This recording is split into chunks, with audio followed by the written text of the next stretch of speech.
Anybody else here want to introduce yourself? Just your name? My name is Abdul. Okay. Thank you for being here. And your name? Ibrahim. Okay.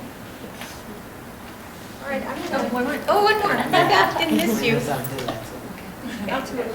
You're curious too. Just a couple of thoughts here. I can't figure out how to make this bigger. I'm always doing this wrong. She can fix anything. I know she can fix that. You're right. You want me to? Yeah, how do I get One of this? the, oh yeah, you did it. One of the things I really push You on see, my. well, I guess we don't need it too big because you're right in front of it. It's pretty good. I wanted to jump in and say that one of the things I really push with my students is making the parallel between one kind of privilege and the other, and how the processes are pretty similar. It Like, is. what we learn about white privilege is going to apply To straight social privilege. class and It's going to apply to class. LGBTQ. It's going It to apply is. to ableism and It- ageism. mhm. Because sometimes I have, when I'm speaking racism, the brown students check out and say, oh yeah, I don't do that. Like, yeah, but you do the other one. Yeah. Yeah, right, yeah, that's true. When I think, when you're used to talking social justice, I mean, I know we briefly mentioned, like, it was hard to just focus on one thing without including other pieces. Yeah, but like there's a lot of parallels, like what we learn about Yeah. this one will connect to the other one. Yeah. The way we learn it is the same. Well, the oppression is the same. Yeah. It's slideshow. Yeah, usually it's down in the corner down there, but I don't know, it says 68%, see? You want to make it big, oh, there you go. Oh, that's good.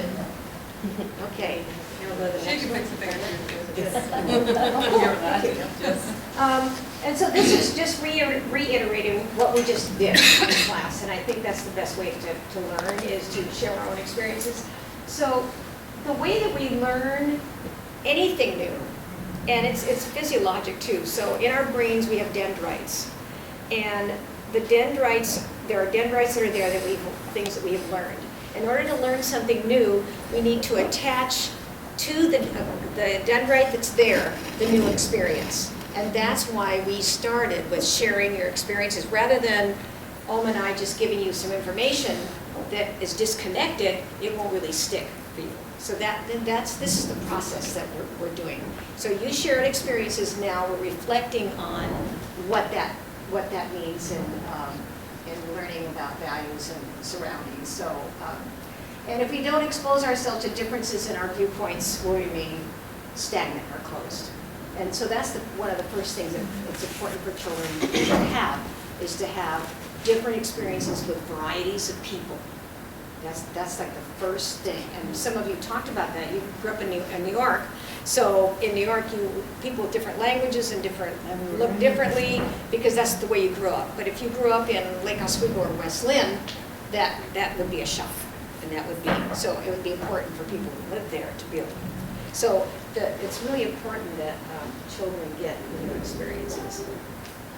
So where does this all begin? So there's 3 areas sociologically that we grow up.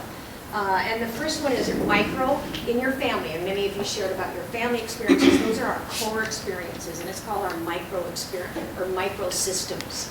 And then the medium, the mesosystems is and I didn't know how to make a circle, but on my PowerPoint. But what would look like is you would have a circle in the middle, which is your micro, your family of origin, the people close to you, all right? And then the concentric circle around that would be your meso, your school and community, and this is a sociological basis. And then the macro is the huge institutional state and federal laws and practices. These are all the places that we learn bias and prejudice, no matter who we are. So if the institution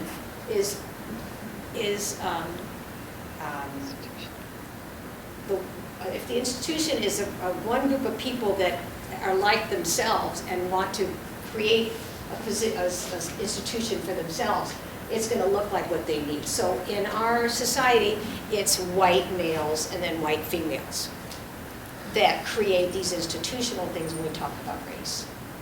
And then so you look at all the states and the federal laws, the way housing happens, the way people get education, all of those areas are created by the institution. So in a sense, families have something to fight against, at least in this society, when you need to, and you were talking about your family and how it's important that someone says something about those experiences. That, wait, we can't do that. We can't, even though this is what the society is telling us. So any thoughts about that, anybody? You can see how that's how children, and that's how you as a child, and then you're going to pass those on, unless, like you said, it's like, oh, wait a minute, and you said to your husband, wait a minute, we're not going to do this. You grew up this way, and the society is saying that, white is good and wonderful, but you would stop and say, oh, wait a minute, you go back to the family and say, no, that's not right, that isn't true. This isn't the way it is. So this is like the basis of that. And this is the definition of whiteness that so really didn't start, that's really sad, isn't it? In the early 90s, actually using the term whiteness and white power. It's an academic term used to describe the social and political construct of white identity and relates to beliefs and cultural norms. It examines the systems of normalcy related to these privileges and advantages. So there are privileges and advantages to being white in this society.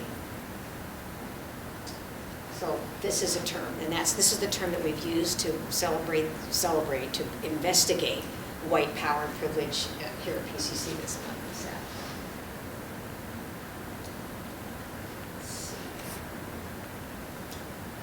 And then the term race is a social construct was created by the 1700s based on the belief that one's race is superior over others, and it happens to be white here. And there's historical things, and it might be a good idea. There's an excellent book called the Howard Zenn's book. The People's History of the United States. Yeah. It's from the perspective of the person who is not in power. And it's all of that history that we didn't get in our history books. It's called The People's History by Howard Zenn. It would be an excellent book for your daughter to start working that through, looking at American history through that book rather than the history books that we get that have been sifted out. Howard Zenn. He just died recently. Yeah, he did a play about that. Yeah. There's a play of that book? Yeah. And I need to look that up. yeah, it was in New York a couple months before he passed away.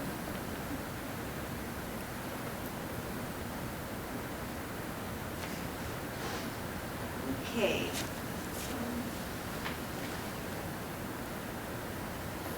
So this is another thing we're going to do. So we're going to give you a piece of paper you can put on your lap or go sit on the desk a little bit.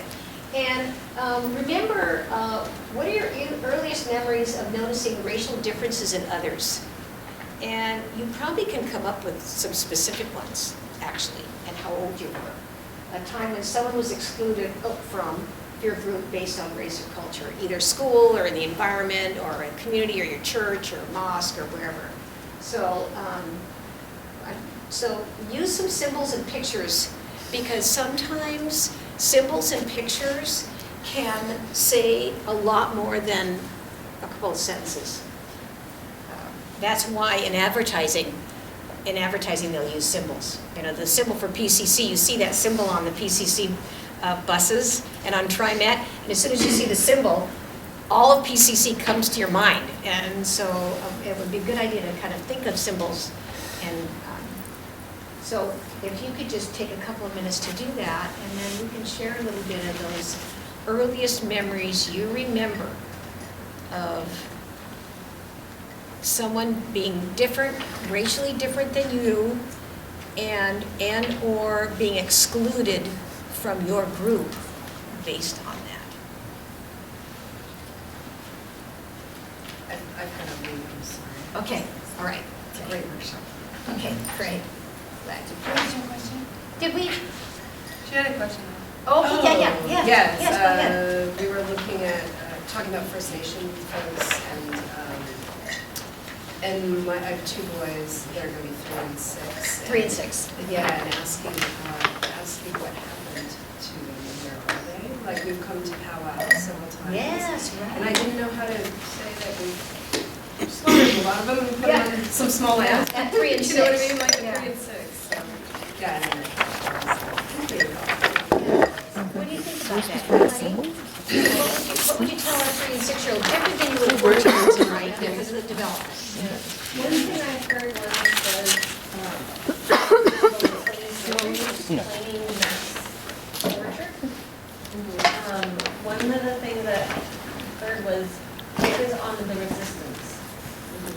So while the history itself is incredibly painful, you can make it more bearable by talking about the ways that folks resisted.